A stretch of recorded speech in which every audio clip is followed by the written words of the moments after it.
Section 1, चूहे और mini दिमाग।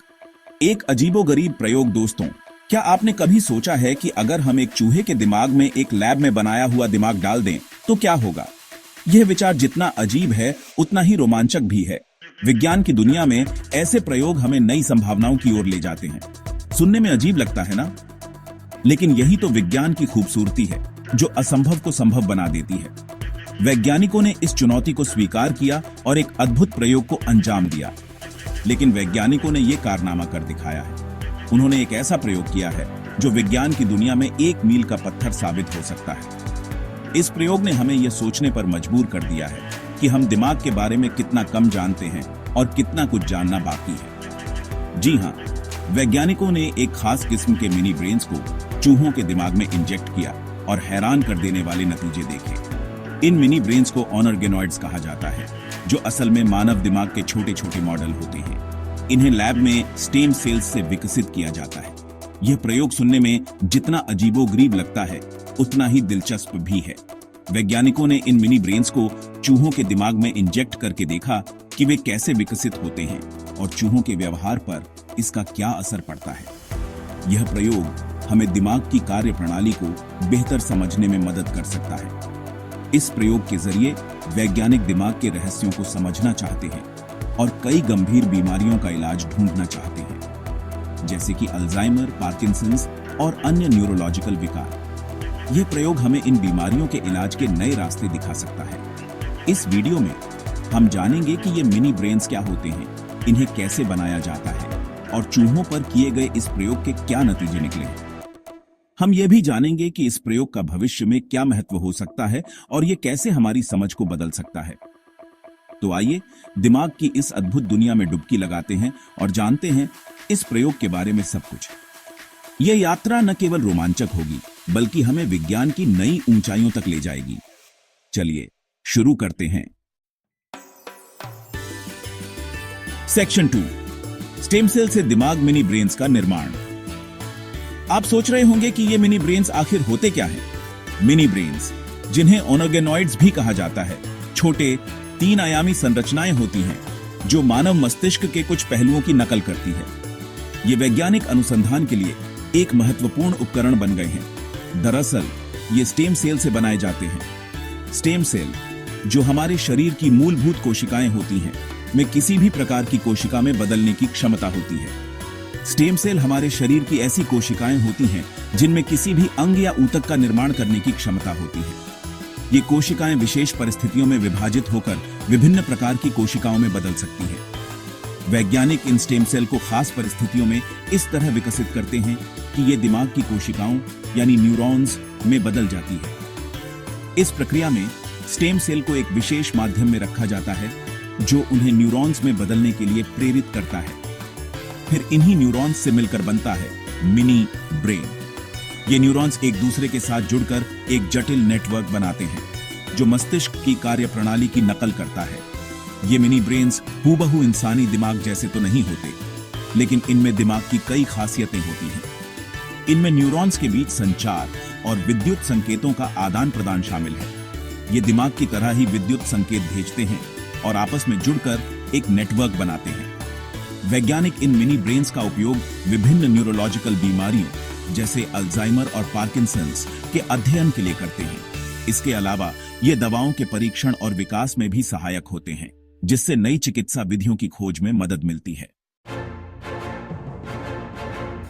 सेक्शन 3, इंजेक्शन और अवलोकन। चूहे के दिमाग में क्या हुआ? अब सवाल यह उठता है कि इन मिनी ब्रेन्स को चूहों के दिमाग में क्यों डाला गया? वैज्ञानिक यह जानना चाहते थे कि क्या ये मिनी ब्रेन्स चूहे के दिमाग से जुड़ पाएंगे और क्या इनके जुड़ने से चूहे के व्यवहार में कोई बदलाव आएगा। इसके लिए उन्होंने बड़ी सावधानी से मिनी ब्रेन्स को चूहे के दिमाग के एक खास हिस्से में इंजेक्ट किया। फिर उन्होंने चूहों के दिमाग की गतिविधियों और उनके व्यवहार पर बारीकी से नजर रखी। क्या आपको लगता है कि मिनी ब्रेन्स चूहे के दिमाग से जुड़ पाए होंगे? क्या चूहे पहले से ज्यादा होशियार हो गए होंगे? सेक्शन 4, 2 दिमाग, 1 शरीर। क्या बदलाव देखे गए? हैरानी की बात है कि मिनी ब्रेन्स चूहे के दिमाग से जुड़ने में कामयाब हो गए। इतना ही नहीं, उन्होंने चूहे के दिमाग के साथ संवाद भी स्थापित कर लिया। वैज्ञानिकों ने देखा कि चूहे के दिमाग की कोशिकाएं और मिनी ब्रेन की कोशिकाएं आपस में विद्युत संकेतों का आदान प्रदान कर रही थीं। इससे साफ जाहिर था कि मिनी ब्रेन्स चूहे के दिमाग का हिस्सा बनने लगे थे। लेकिन क्या इन जुड़ावों से चूहे के व्यवहार में कोई बदलाव आया? क्या चूहे पहले से ज्यादा बुद्धिमान हो गए? सेक्शन 5, नैतिकता का पहलू। क्या यह सही है? यह एक ऐसा सवाल है जो विज्ञान और समाज दोनों के लिए महत्वपूर्ण है। जब हम किसी जीव के दिमाग के साथ छेड़छाड़ करते हैं तो हमें यह सोचना चाहिए कि इसके नैतिक परिणाम क्या हो सकते हैं। यह सवाल उठना लाजमी है कि क्या इस तरह के प्रयोग नैतिक हैं? वैज्ञानिक और शोधकर्ता इस पर गहन विचार विमर्श करते हैं। कुछ लोग मानते हैं कि यह अनुसंधान हमें महत्वपूर्ण चिकित्सा प्रगति की ओर ले जा सकता है। क्या हमें किसी जीव के दिमाग के साथ छेड़छाड़ करने का हक है? यह एक गहन नैतिक प्रश्न है। कुछ लोग तर्क देते हैं कि इस तरह के प्रयोग से हमें मस्तिष्क की जटिलताओं को समझने में मदद मिलती है, जबकि अन्य इसे अनैतिक मानते हैं। यह एक बहस का विषय है और इस पर अलग अलग लोगों के अलग अलग विचार हो सकते हैं। कुछ विशेषज्ञ मानते हैं कि नैतिकता और विज्ञान के बीच संतुलन बनाना आवश्यक है। कुछ लोगों का मानना है कि इस तरह के प्रयोग हमें दिमाग की बीमारियों को समझने और उनका इलाज खोजने में मदद कर सकते हैं। यह अनुसंधान हमें नई चिकित्सा विधियों और उपचारों की खोज में सहायता कर सकता है। वहीं कुछ लोगों का मानना है कि इस तरह के प्रयोगों से जीवों के साथ क्रूरता होती है और हमें ऐसा नहीं करना चाहिए। वे तर्क देते हैं कि हमें नैतिकता को प्राथमिकता देनी चाहिए और वैकल्पिक अनुसंधान विधियों की खोज करनी चाहिए। आपकी इस बारे में क्या राय है? क्या आप मानते हैं कि वैज्ञानिक अनुसंधान के लिए नैतिकता का त्याग किया जा सकता है, या हमें हमेशा नैतिकता को प्राथमिकता देनी चाहिए?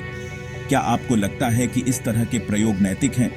यह एक महत्वपूर्ण प्रश्न है जिसका उत्तर हमें मिलकर खोजना होगा।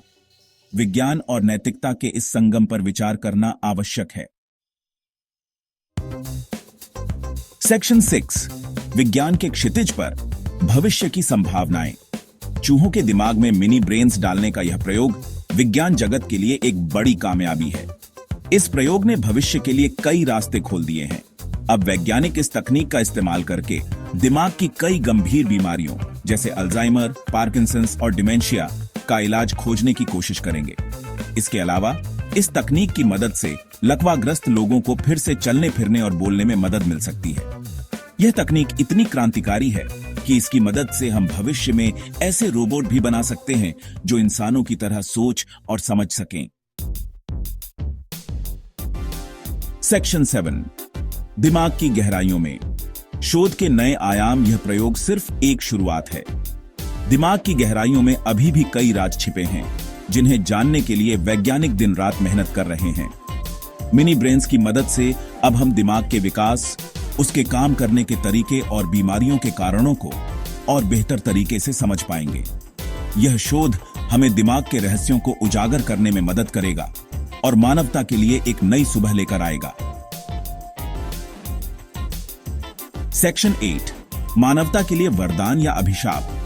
यह सवाल हमेशा से ही लोगों के मन में रहा है कि क्या विज्ञान और तकनीक का विकास मानवता के लिए वरदान है या अभिशाप। एक तरफ जहां विज्ञान ने हमारी जिंदगी को आसान बनाया है, वहीं दूसरी तरफ इसने कई नई चुनौतियां भी पैदा की हैं। मिनी ब्रेन्स का यह प्रयोग भी इसी बहस को और हवा देगा। यह हम पर निर्भर करता है कि हम इस तकनीक का इस्तेमाल मानवता के भले के लिए करते हैं या फिर इसका दुरुपयोग करते हैं। सेक्शन 9, निष्कर्ष। एक नई क्रांति की शुरुआत। चूहों के दिमाग में मिनी ब्रेन्स डालने का यह प्रयोग वाकई में एक नई क्रांति की शुरुआत। यह प्रयोग न सिर्फ विज्ञान जगत के लिए बल्कि पूरी मानवता के लिए एक मील का पत्थर साबित होगा। हमें उम्मीद है कि इस तकनीक का इस्तेमाल सही दिशा में होगा और यह मानवता के लिए वरदान साबित होगी। तो दोस्तों, यह थी हमारी आज की कहानी। अगर आपको यह वीडियो पसंद आया तो इसे लाइक और शेयर जरूर करें।